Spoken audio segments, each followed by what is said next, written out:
Actualité internationale marquée par de nouveaux bombardements. On suit la situation de près à Kharkiv en Ukraine. Absolument. Une attaque survenue hier soir, quelques heures seulement après la visite surprise de la chef de la diplomatie allemande et de son homologue ukrainien.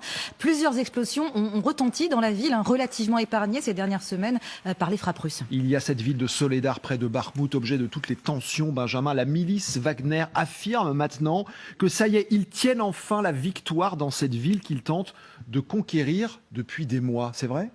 Ça, c'est la photo qu'ils présentent comme la photo de la victoire. Les miliciens Wagner, vous savez, dans les fameuses mines de sel dont je vous parlais la semaine dernière, bah, ils y sont. Et pas n'importe qui se trouve au milieu des hommes là.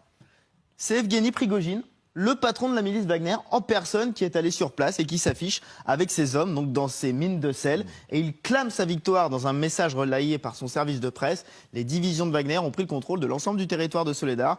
Un chaudron s'est formé au centre de la ville, dans lequel se livrent des batailles urbaines. Il affirme avoir finalement conquis cette ville, derrière laquelle il court depuis des mois. La mine de sel, mais ça veut dire que ça y est, la ville est tombée ? Alors, déjà, j'ai vérifié que c'était bien la mine de sel.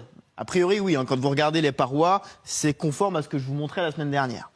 Ensuite, on peut clairement dire que Wagner est entré dans Soledar, dans le centre de Soledar. Vous voyez, ces miliciens, ils se trouvent derrière un bâtiment administratif qu'on peut géolocaliser dans la ville, qui se trouve là. Donc, on est dans le centre de Soledar.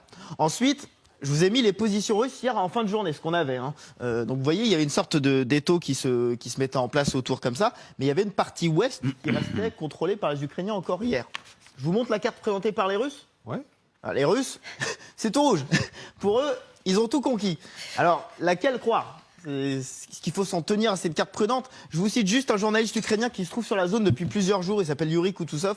Et lui dit attention, les chaînes russes ont diffusé de la désinformation sur la situation sur le front. Il n'y a pas d'encerclement de nos troupes. Donc on va aujourd'hui s'en tenir à cette carte. Ce qui est sûr, c'est que les combats continuent à Soledar encore en ce moment. Et la confirmation que Soledar est une ville stratégique dans l'avancée ou dans la résistance, selon qu'on est russe et ukrainien. Merci Benjamin.